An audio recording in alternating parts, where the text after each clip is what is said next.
Well, good morning, dear professors, fellow colleagues. I'm very happy today to present, years of research on the topic of managers engaging in professional doctoral studies in business and management, investigating actually motivational drivers, facilitators and barriers.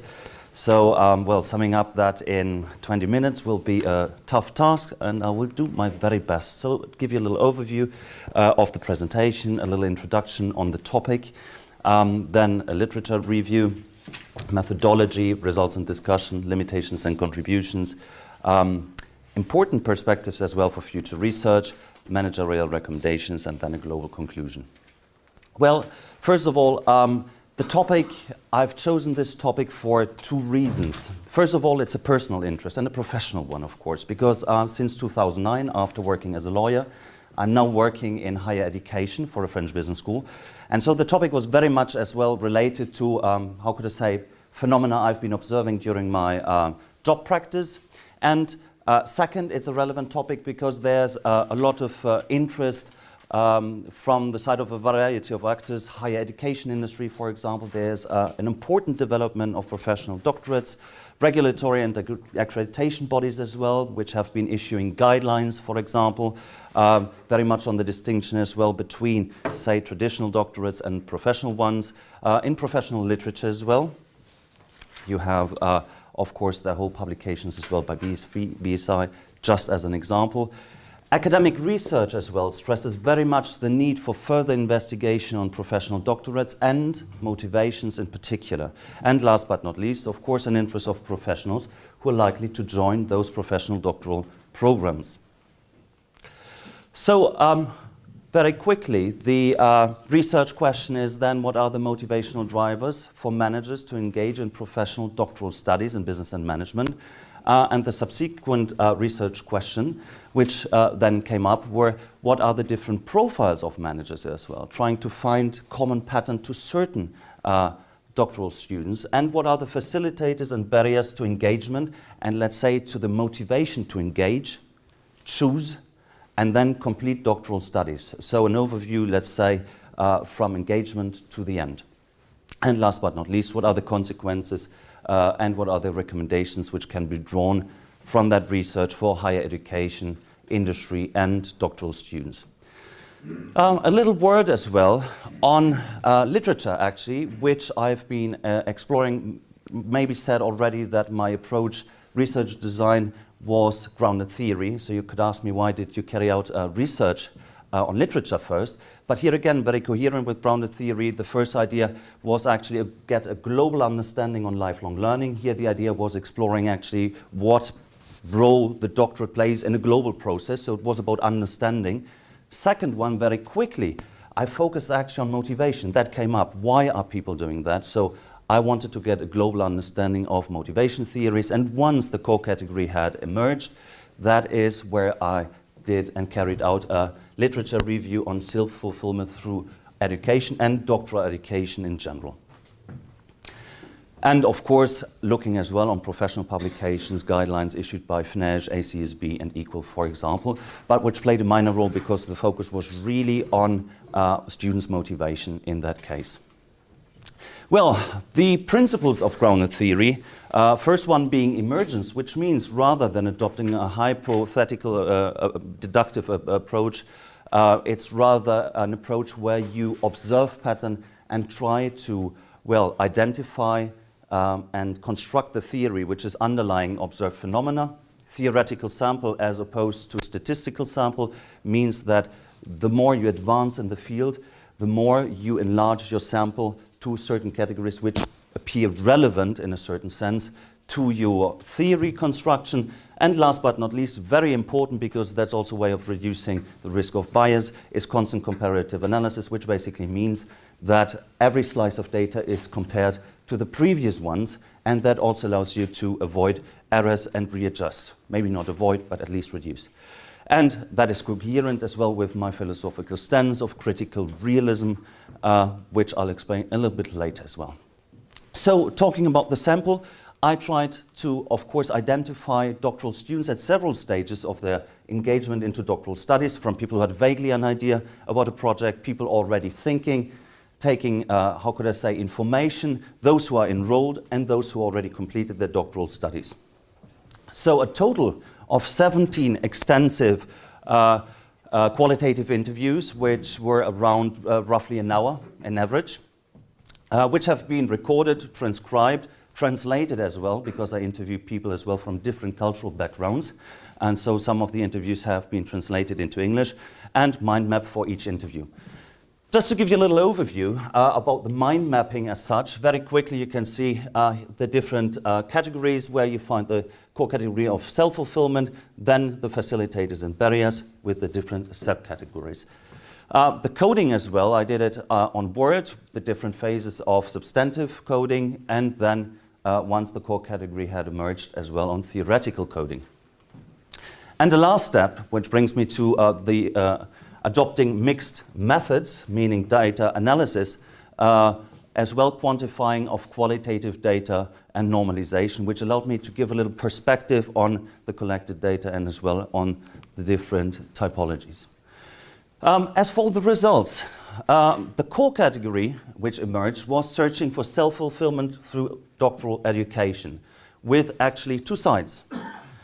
Professional self-fulfillment on the one hand, and personal self-fulfillment on the other hand. So this deals with the first side of professional self-fulfillment, with a first aspect of it, which is career development.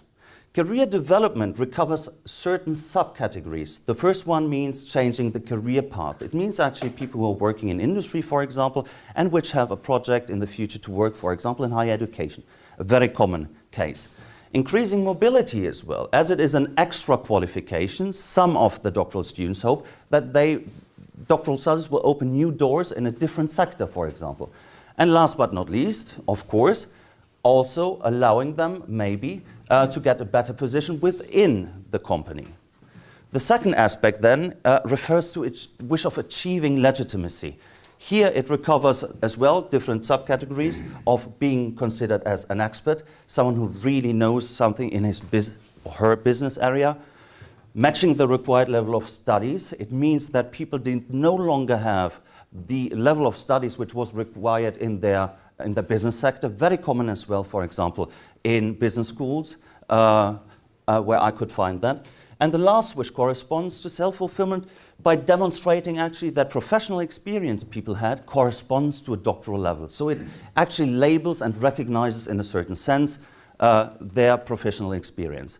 Now on the personal side, I found two different aspects. Intrinsic personal self-fulfillment, which refers to something which is only connected to yourself. Satisfaction of those just mean that you only need yourself to get those needs satisfied. First aspect is, and the most important one, is satisfaction of intellectual pleasure, which recovers different aspects, satisfying curiosity, interest for research, and as well the wish of summing up, in a certain sense, your professional experience, taking up a challenge. Some people actually see the doctorate as a challenge they could also have in sports, for example, or at the workplace. So the doctorate offers that aspect as well. The achievement of pride and self-esteem, confidence in a certain sense, and last but not least, a very important, how could I say, aspect of as well is the wish to complete studies. As the doctorate really is the degree that really finishes the, how could I say, the academic career, it represents as well the highest level of studies in any case, and for certain who have been facing a disrupted or, how could I say, atypical academic career, it's the how could I say, the really the means of getting it right at the end. The second aspect of personal self-fulfillment is extrinsic, meaning that you need the recognition of others.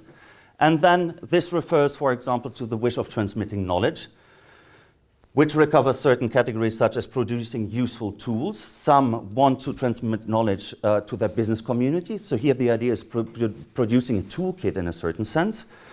The idea of contributing as well to existing knowledge. Take it a little bit further. Build up on existing knowledge. And last but not least, of course, teaching as well. Transmitting knowledge by teaching. So, second aspect and last one is achieving social recognition. First subcategory is obtaining a status or a title. Here that refers kind of to the ego aspect of things. Recognition comes by the title.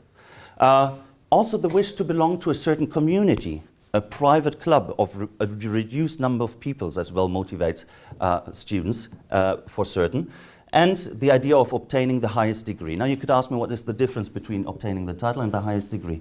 Well, in this case, it's the title as such which produces, and the social status that confers. Those people actually want just the recognition and want to put doctor on their business card. Whereas those, what they want to be recognized is the effort of bringing something to the end. So there's a clear difference between those. Those take pride in the title and those take pride in the achievement in a certain sense. And just to give a global view of the model I was able to develop, on the left-hand side, the professional self-fulfillment, and on the right-hand side, the personal self-fulfillment with intrinsic and extrinsic elements.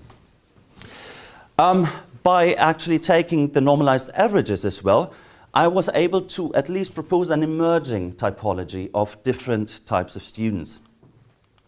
So the first one, I called it the status chaser, and two different ones. The first one is looking for legitimacy. You will already see that here the idea, very quickly, is to be considered as an expert.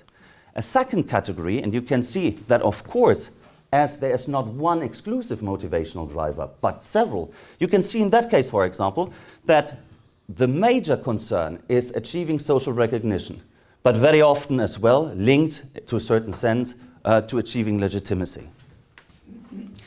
The third one is the ambitious. So here the idea is really career development. As I said, getting a better position, moving up in the ladder, getting another job, or changing totally the career path. The professor, here the core idea is transmitting knowledge in the senses I've been talking about earlier. The unfinished, here the idea is really, you can see what motivates those is to complete their studies for any reasons I have explained further on. The next one is the overachiever is the typical competitor. The one who goes for competition in sports, in academia, at work. So that is really doctorate as a challenge. And last but not least, the hedonist, because that is a category I've discovered as well, and a very strong one, as you can see, satisfaction of intellectual pleasure in, how could I say, in the center of it. Now, I've been also looking at the facilitators and barriers, because very quickly when I've been looking at motivation, I very quickly noticed that there were certain aspects which reduce motivation or which enhance motivation. So I found several, and I've classified them from the beginning when they are most important. So at the moment of engagement, when you take the decision to go for doctoral studies, or when you choose the institution, what is important is the reputation of the higher education institution, which is twofold actually, because it can be institutional reputation or it can be the reputation of the faculty. Availability of funding also refers to tuition fees. Are they affordable? And proximity, of course, of the university or the place of organization of the seminars. A second category is somehow mixed because it affects the decision to engage and the motivation to engage, but it already, how could I say, infers on the motivation to complete your doctoral process. So that's why I call them mixed, engagement and completion. First important point, facility and barrier, is time management, combining doctoral studies with your professional or your personal life. The adaptation of the program, does it correspond to the needs in terms of pedagogy and of content? Furthermore, the interventional environment is important to certain students, which refers to a diversity, cultural background, professional background, for example, but also the program being delivered in English, for example, very important to certain. The link with work can be a facilitator because the access to data, for example, is far easier if you link work and research. And last but not least, what appeared important as well, before you engage, but also for completion, is the support of your corporate environment and your family. Last but not least, the aspects that came up very important for the completion of doctoral studies is the need for methodology. Methodology as a framework, but also as useful tools you can implement at the workplace. Very central, because you can already see the number of subcategories, the thesis supervision. Thesis supervision refers to the competence of the thesis supervisor, the interpersonal relation one can have or does not have with the supervisor, guidance, availability, and the capacity of being motivating the student and reassuring the student. Then, very important, the social bond, and last but not least, the challenging aspect of a program that people feel really pushed to give the best. Which brings me to that model where everything is summarized, and as you can see, I just chose a presentation from the time of engagement to completion, and of course it's a formative model in that sense that actually the variable here is constituted by those indicators, which sum up in the category beyond. So the limitations and the contributions, of course there are limitations in my research work, methodology-wise, as well the size of the sample, focus on qualitative data, for example, only, and of course that limits somehow the possibility to draw conclusion. Content-wise as well, I had to leave out the research, other actors in higher education, such as companies, that was a choice. For the contributions, as I said, academic literature stresses the need for further investigation on professional doctorates and motivation in general. So that allowed me, the research, to offer, a model which gives an in-depth understanding of the different motivation and how they actually link together. Proposal of an emergent typology of doctoral students, which has to be considered as such, emerging, and a detailed description of facilitators and barriers as well. So this research has to be understood as a first step to further research. The next step will be further enhancing as well the mixed design and developing quantitative assessment of the dimensions, and then as well developing the causal relations on the same topic. And a last word for the future research, which is tremendous possibilities of doing research in that area. It goes, first of all, of investigating the other actors in higher education. This was really on students, higher education institutions, regulatory bodies, companies. What is the impact in corporations, for example? The cultural influence. How do the categories link as well with age? Investigation of factors of success. Which, category or type of manager, doctoral student is more likely to finish with success? And so on, the professional doctorates as well, as a means of conciliating theory and practice, and so many more. I think we can discuss that later. So the managerial recommendations for current and future students are based actually on three things very quickly. Most important is confirming the choice of doctoral studies. Confirming the choice means, are you sure it must be a DBA or a PhD, or it must be a doctoral? Shouldn't it be maybe an MBA?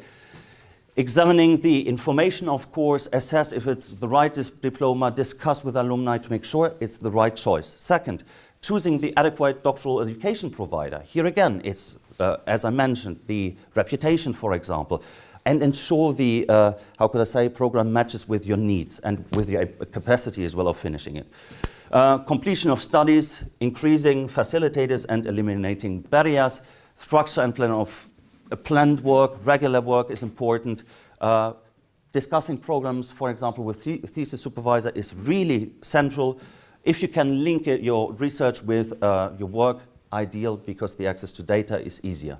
For higher education, I actually divided it into two different aspects: enhancing competitiveness and attractiveness, so that goes by affordable tuition fees, interest of companies who might be likely to fund as well the studies, highlight and enhance institutions and faculties' reputation, organize seminars in easily accessible locations, offer a doctoral program which is really adapted in pedagogy and content, so people are satisfied afterwards. Reducing the risk of dropout, that refers basically to the follow-up of the students. Thesis supervision is really crucial, again, and taking into consideration managers' constraints and needs. That really helps. And that, of course, inflects as well on the choice of faculty, and so forth. And a very central point, of course, higher education institutions and doctoral programs should really enhance the social bond. Almost everyone said it's a very lonely voyage, trip, which I can only confirm at certain moments. So that is also an important point. The more people are engaged with other doctoral students, the more the motivation is high. So in terms, that was a bit too quick. In terms of conclusion, a threefold contribution, as I mentioned, formative model on motivation and linkage between them, an emergent typology, detailed description of facilitators and barriers. It was a real pleasure really to have a look on a topic I have a high interest in, which is really interesting, a lot of demand. Everyone I've been talking to has actually confirmed the interest, so that's really motivating for future research as well, where I think there are a lot of possibilities. Managerial recommendation, which for now aim most importantly for students and higher education providers, and in general it was extremely stressful sometimes, also very lonely sometimes, but it was at the end such a pleasure. To an extent where I would never have thought, actually, I thought very much as an end before I was aiming for. And right now, I must admit, also because of my thesis director, who won't let me the choice anyway, I guess, that this is just the beginning of another journey. And I'm really looking forward because I think there's so many points which still have to be dealt with that it would be a pity to stop here, and I probably, well, most certainly won't. Thank you very much.